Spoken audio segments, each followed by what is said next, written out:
You are now listening to On One Radio, the talk show podcast station, bringing you the current events and issues. All information and resources are based on the opinions of the host unless otherwise noted. This podcast may contain some quotations, images, and/or excerpts from copyright material. These uses fall well within the copyright doctrine of fair use. This is the News Report, and I am your host, Tony.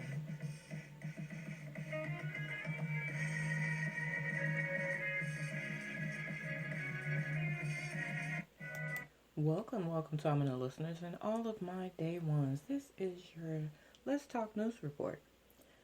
Now, we have a lot of stories that some are heart-wrenching, some are politics and whatnot, but we've got some good news for you today.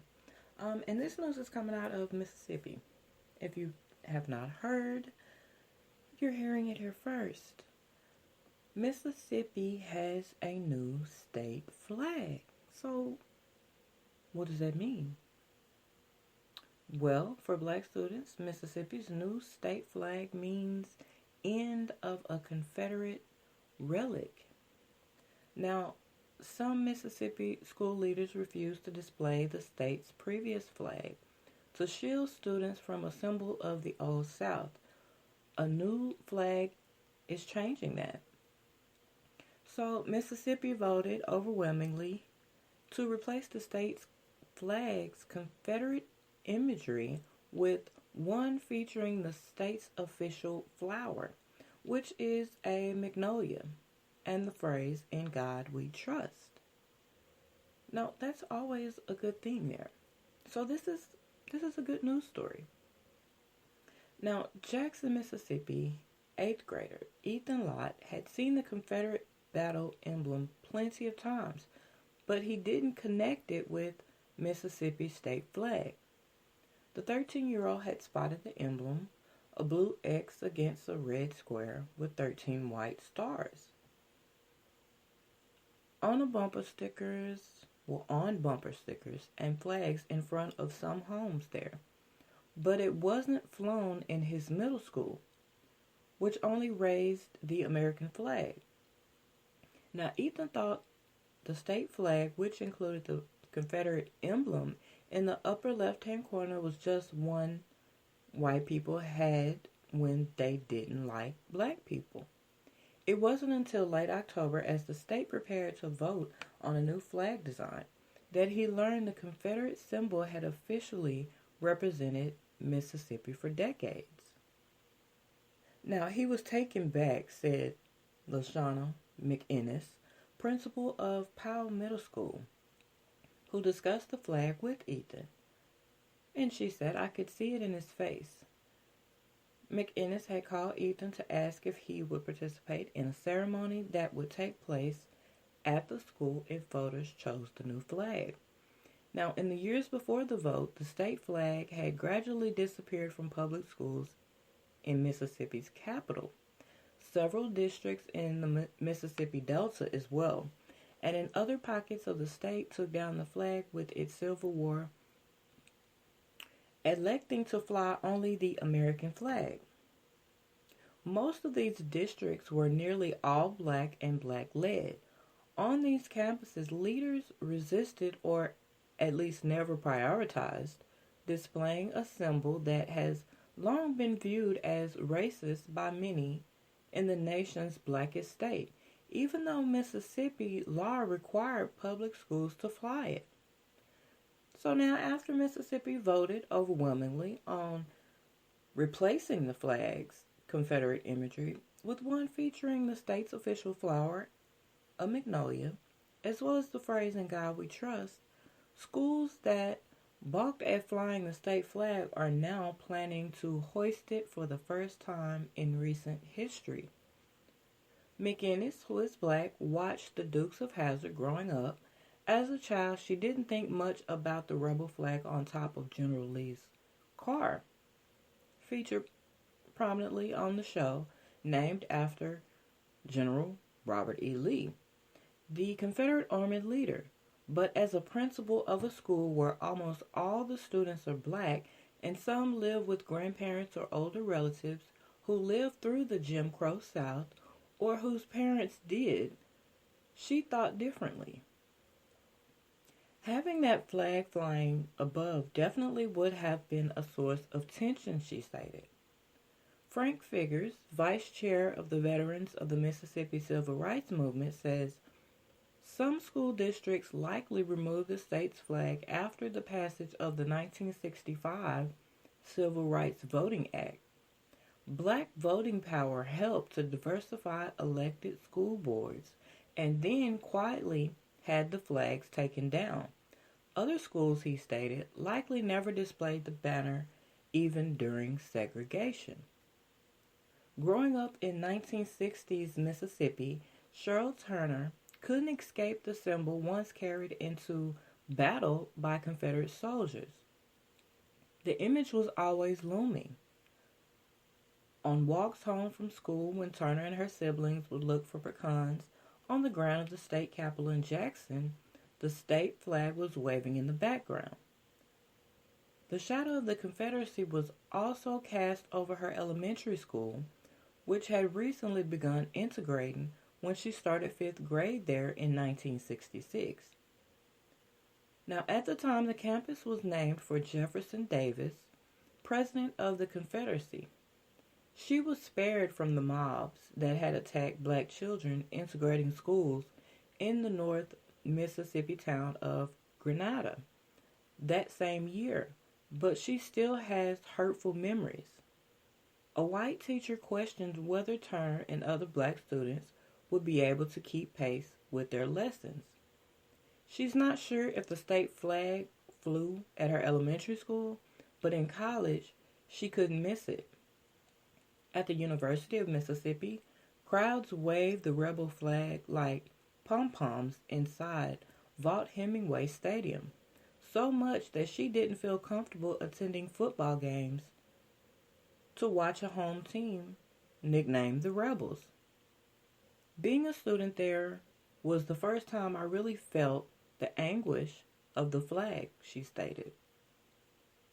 The defiance of some public schools in deciding to ignore state law and not fly the flag ignited a failed attempt in the state's legislature in 2015 to potentially strip accreditation from such districts. A white state representative told reporters that the legislation was prompted by the flag's absence from schools. The Clarion Ledger reported, the measure passed in the House Education Committee, but failed to become law. And in 2016, a woman sued a North Mississippi school district in an attempt to force officials to fly the flag.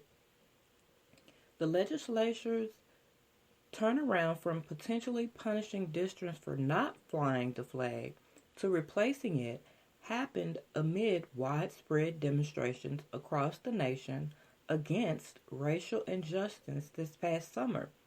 So in June, thousands marched in downtown Jackson in one of the largest protests in the state in decades, resulting in a new state flag, which was very helpful to them all.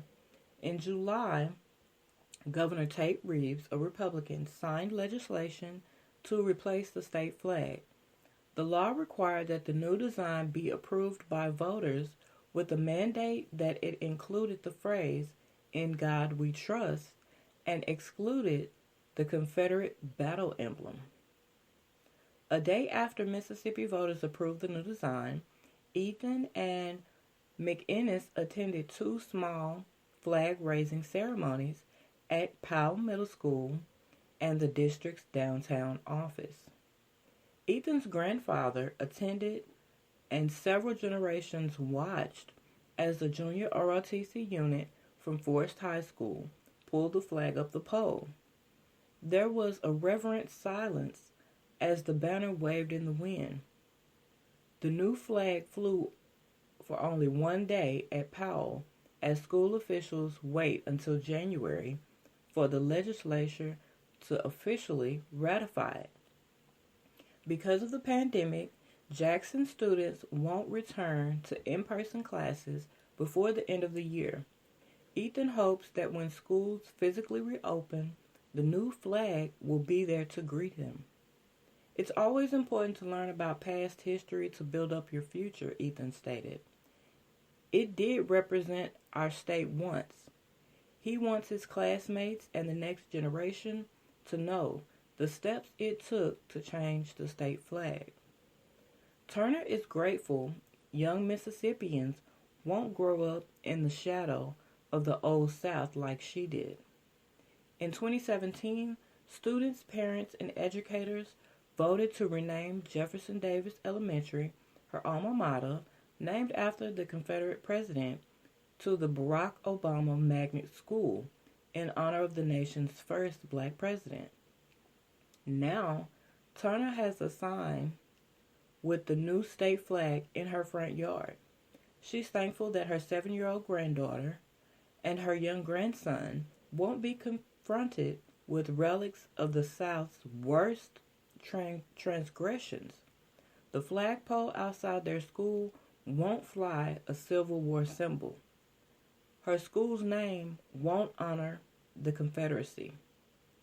In just a little while, no one will know this school was named Jefferson Davis, she reflected. They'll just know it was Barack Obama. That's all she knows. It's great they won't have that connection to the Confederate relic. So this has been one of those feel-good stories that we need. With all the bad, we need some good out there. And this is one. Because,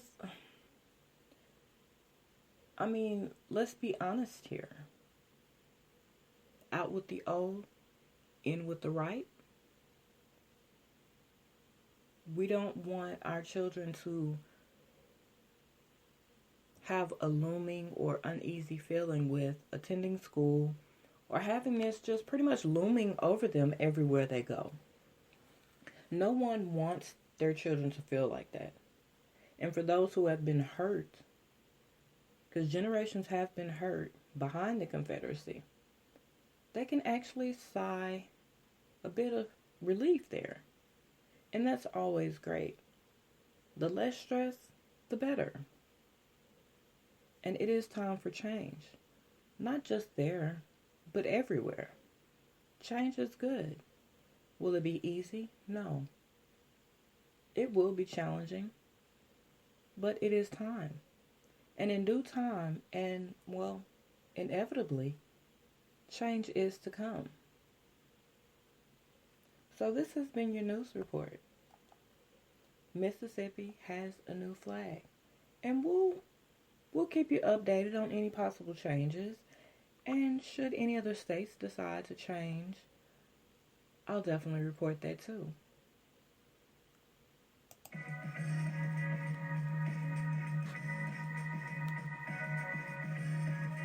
You have been listening to On One Radio, the talk show podcast station, bringing you the current events and issues.